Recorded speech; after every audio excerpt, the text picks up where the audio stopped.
Welcome to this week's episode of E-commerce Made Easy. So this week we're talking about how to optimize your images for the web, why it's important, how to do it, and what you need to be looking for. So this is a question we get asked a lot in our business over the past 20 some years, and especially as of late because of Google's new rules and some of them are newer, some of them have been around a while, but they're really cracking down on the speed of your website, and images can greatly affect the speed of your website. If you didn't already listen to episode 21, where we talk about web core vitals, this kind of digs down into a little bit more detail on one of those elements that can affect several of the web core vitals. So if you haven't listened to that episode, I highly recommend you go back and listen. So let's get right to it. Welcome to the E-commerce Made Easy podcast. I'm your host, Kiri Saunders. When we started this business, all I had was a couch, a laptop, and a 9-month-old. My main goal? To help others. Now, with over 20 years in the e-commerce building industry and even more than that in web development, I have seen a lot. I love breaking down the hard tech into easily understandable bits to help others be successful in their online business. Whether you're a seasoned e-commerce veteran or just starting out, you've come to the right place. So sit back, relax, and let's dive into the world of e-commerce together. Welcome back to this week's episode of E-commerce Made Easy. Today we are talking about how to optimize your images for the web. Now this can sound pretty techy, but what we want to do today is really break down the why we want to do it. What does it mean to have images optimized, as well as how do we do it? So I'm going to be breaking this down step by step, and we have a free download on this episode as well if you need something to really follow that you can visually look at. So make sure you go to ecommercemadeeasypodcast.com/22 to get that download. All right, so let's first talk about what does it mean to have web optimized images. So what that really means is that the file sizes for your images are the smallest they can be without really losing the quality of what we visually perceive in the image. So images nowadays, especially when they're taken from our cameras, from our phones, all of our cameras and our digital equipment do so much better at capturing a lot of the details that didn't happen, say 5 or so years ago. So when we're taking images with our phones or our nice digital cameras, or even when we're creating graphics using an image editor like Canva or Photoshop, we need to make sure when we're saving those images and getting them ready for the web, that we optimize them and make them as small as possible without losing that image quality. It also means that the file format is appropriate for the web, and we'll go over some of the file formats here in a minute. It also means that the dimensions of the images are the right size for the web. So think of it this way. You can have a big mural, say on my back wall. I know it's just a plain light blue background, but if we had a mural on the back of my wall, for us to see that on a smaller screen, say the video I'm doing, we would need to shrink that mural down, right? So we need to be thinking about how big does an image actually need to be for the website. So what we find a lot is our clients will have a banner image that is way wider than any screen out there that you would reasonably run into. And they put that up rather than shrinking it down to what the website's actually designed to have it show at. So the website might be showing it at 800 pixels wide, but your images say 2000 pixels wide. We need to make sure it's shrunk down to that size 800. And a pixel is just basically a dot on a computer. It's something that's easy for you to figure out usually when you're looking at the image on the web, and it's something very commonly used when you're talking about image sizes rather than inches or centimeters. So when we're talking about websites, we talk about in pixels. So make sure that your image size is also what the display intended image size is. We want to make sure they're not bigger than that. And then we also want to have alternate text for our images. This kind of goes along with some search engine optimization there, and as well as ADA compliance, which we also have on a previous podcast episode and why that's super important. And if you're not paying attention to that, I highly recommend you go back to that episode. We'll link to it in the show notes.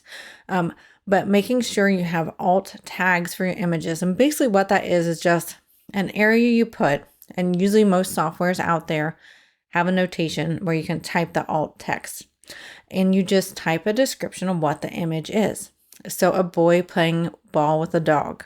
So if it's a picture of a dog and a boy throwing ball to it, that's what you would put. Or say it's, you're selling shoes or something, it would be brand name of your shoes and maybe put running shoes in there. So some keywords that really describe what they're looking at. That way, if somebody with visual impairment is looking at your site, they can have the screen reader describe to them the image. It also helps Google and other search engines understand what the image is. Now, I do know there's a lot of AI out there that can recognize a lot of images now, but they really do require this textual version as well to see what you want to describe it as well as helping those with visual impairment. Okay, so now that we know a bit about what it means to have an optimized web images, so making sure the file size is small as it can be, making sure that the image resolution size, the pixel size is the intended display size, alternate text for images, etc. Let's talk to why you want to optimize your images for the web. And we've touched on this a little bit already, but I want to make sure we dig into it more specifically. So next we're going to talk about why you need to make sure that your images are optimized for the web. And we've touched on a few of these already a little bit, but let's dig into it a little bit more. Okay, so first off, if your images are optimized, your users are going to experience faster load times on your website. If you have a really big image that's say a couple megs or even more, that's going to take quite a bit of time to download, especially on mobile or slower internet connections. And Google and other search engines will penalize you for having images that are really, really huge, especially when they're just the main images on the website rather than an image you would get maybe when you click to get a detailed, really close-up view. That's a little bit different than the main images that are displayed on an everyday web page. So we want to make sure that they're small in size so that it's faster to load. It also improves your search engine optimization, which we touched on a little bit here. When your images are optimized for the web, so they're small in size and you have the alternate description behind them, that really helps your search engine optimization or your SEO. Because what it does is it boosts your website as being a faster website if your images are fast. And then the alternative text also helps describe your images so that search engines can really know exactly what you're got going on in your image and what your description is of it. That helps boost your SEO. You got to make sure that you're putting keywords, especially keywords that are human readable and descriptive in your alternative text. You don't want to try to fool the search engines with alternate text keyword stuffing. Don't do it. It's so old hat search engine optimization and it's been looked down upon for many, many years. So don't do it and don't let anybody else do that on your website. Okay, so if we have a website that has fast loading images and the alternate text, we're going to have a better experience with that website, right? Nobody really wants to sit there and wait for an image to fill out. And I'm sure you can remember just being on a website where it just feels like it's chunking down and just starting to fill out the images taking forever. So you're going to have a better user experience. And that's what the Web Core Vitals episode talks about a lot, is that a good user experience helps you with search engine optimization, and images are part of the core of that. Also, you're going to have cross-browser, cross-device more compatibility if you have your images small. And you can get a little bit more techy with this, and if you need a bit of help with that, you can always contact us.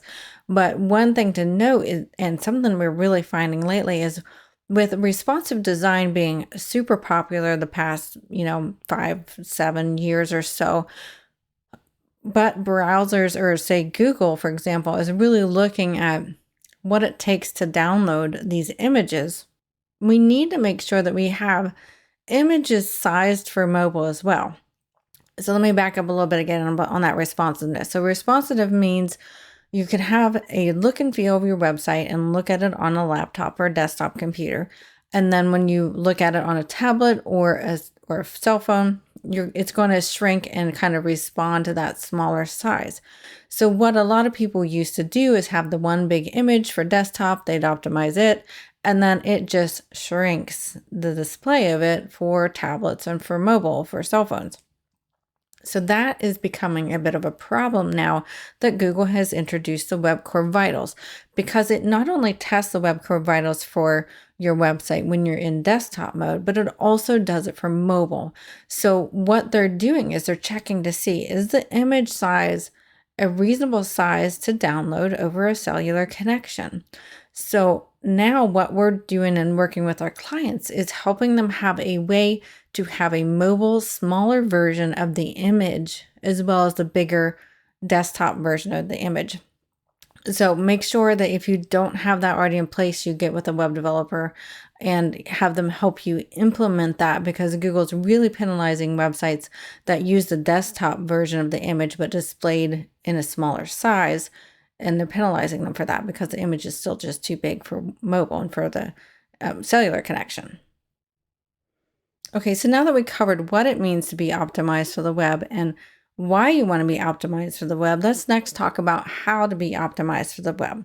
And again, I do want to remind you that we have a free downloadable on our podcast website, e-commerce made easy podcast.com/22 to really step you through this. So make sure you get that downloadable too after you listen to this episode, because it's going to help connect the dots, especially since, it's an audio only podcast. So, but we need to make sure that our images are optimized for the web. So how we can do that is we need to make sure we choose the right image format based upon the type of image we are trying to display.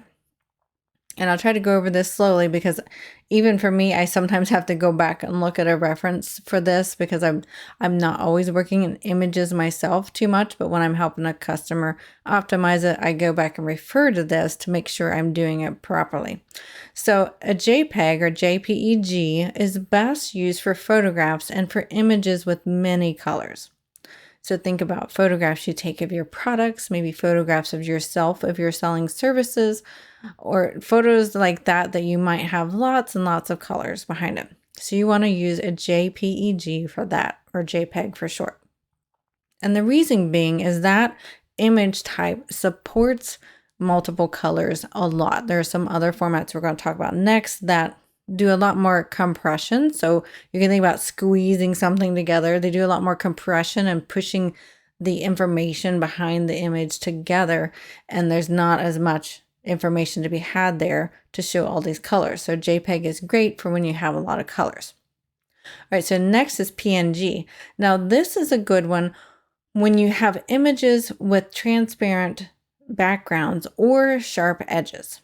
So a PNG is a bit more, JPEG has been around a long time. PNG is a little bit newer, but it's still been around quite a while at this point in time. And it is great, like I said, for transparent background. So like if we took a screenshot, if you're watching this on YouTube, and do note, I'm not sure if I mentioned this before, but we do have a podcast on YouTube. But so if you took a screenshot of me doing this podcast and you want to take out the background to put it on a different color, you would put it as a transparent background. So that's why you would want to use a PNG. Now, one of the newer formats is WebP, I guess you would call it, WEBP. And it's a modern format that offers a balance between quality and compression. It is possibly not supported by all browsers yet. I feel like most of them nowadays it is, but like a couple years ago, it wasn't.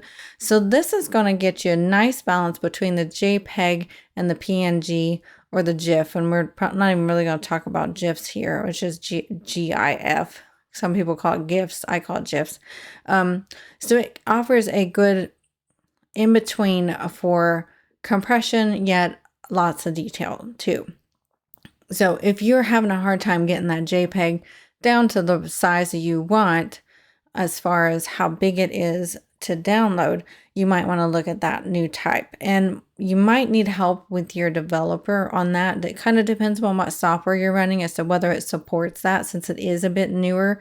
So if your software is a little bit older, you might need a little bit of help with that, but that is definitely another option. Most people stick with JPEG, JPEG, or PNG for now. So if you don't feel like you're more adventurous and advanced to try the WebP, WebP, then, just shoot for those other two for now and make sure you're optimizing those. Okay, so we talked about this some before, but resizing your images to the specific dimensions that's required to be displayed on your website is super important. You want to make sure you're not displaying images that are way bigger than they are being used on your website. And that's kind of hard to describe in words. I'm kind of struggling with how to describe that. But again, like I said earlier, it's like one of those images that could maybe fill 2 different monitors on a laptop or a desktop computer. It's say 2 monitors wide, but you're really only displaying it at 800 pixels, which is about 2/3 of one average monitor, let's say. So a lot smaller than 2 monitors, right? So we need to make sure that we have our images shrunk down to that smaller size, and the downloadable we have will help you with that. And we also want to make sure, when I was talking about mobile here, that the responsive images are there for different size screens. So I would probably recommend at least having 2 different sizes, the desktop size and the mobile size. If your software can allow it, do a 3rd size and do a tablet size, because there are quite a few people who still are looking at websites on a tablet. So you can look at those different sizes. This is probably, unless you're really techie on the web, this might be where you're going to need some extra help to make sure you have the guidance as to what size you should be making for your website. So next we need to be looking at compression. And so that might sound a bit more advanced, but it's actually not too hard to do, and our downloadable will help you with this. And what it does is it applies a simplification basically to the information behind the image to make it be less of a size. So it's a lot smaller size. You can think about it as in the fact that let's say you're reading an article on the internet. Say it's, 10 pages, 10 scrolls of your desktop browser down, but you really just need the overview of it. So what you would probably want would be a summary or a shortened version of it. So all those words aren't necessary to get across the same meaning. Sometimes just a summary is good enough to get the meaning across on an article. It's similar for images. We don't need all those details and all that information to be stored for our eyes to see what we need to see. Many times, a lot of that information, especially in the computing nowadays, that we can take all this information we couldn't do before, is just simply unnecessary for us to visually still see what we're intended to see. So compression really kind of shrinks down that information and simplifies it and makes everything smaller and more compact is what it does for you. And so when you're doing this with your software, you will find a good balance between too much compression and not enough. So when you get too much compression, you're going to be able to visually see that the image is a little bit distorted or fuzzy or looks a little off, really.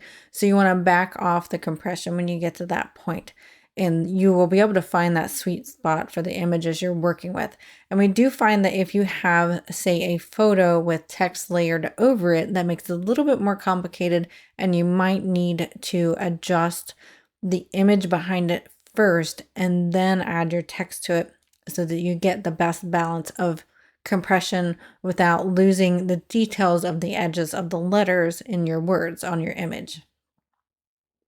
So let's recap this week's episode. So first we talked about what does it mean to have optimized images for the web. This is important for everybody. It doesn't matter what you sell, whether it's products or services or anything like that. It's super important that all your images are optimized for the web.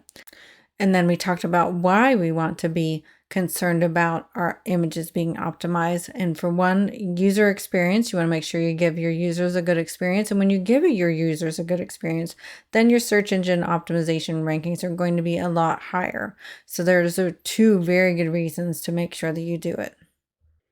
And then we talked about how we want to make sure we're using the proper image format based upon what we're trying to achieve. We need to make sure our images are appropriately sized and not too big or too small. We didn't really go too much into the too small. Most people don't do that anymore, but not too big for what you're trying to display. And then we also need to make sure we get the right balance of compression behind our images. Okay, so make sure that you go to ecommercemadeeasypodcast.com/22 so you can get that downloadable to really kind of help you step by step through this. We're giving examples in there on how to do this with Photoshop as well as a free image editing software called GIMP, GIMP. And so we try to give it with both different worlds because most are pretty popular. Those two are. So make sure you download that so you can get your nice step-by-step on how to go through this process yourself to optimize your images. And as always, if you have any questions, feel free to email us at podcast@bcsengineering.com. And make sure you rate us wherever you're listening. We love those awesome ratings and reviews you guys are giving us so far. It's been just wonderful to see your feedback and how we're helping you. And make sure you subscribe to this podcast wherever you're listening so you don't miss out on any future episodes. And I will see you next week.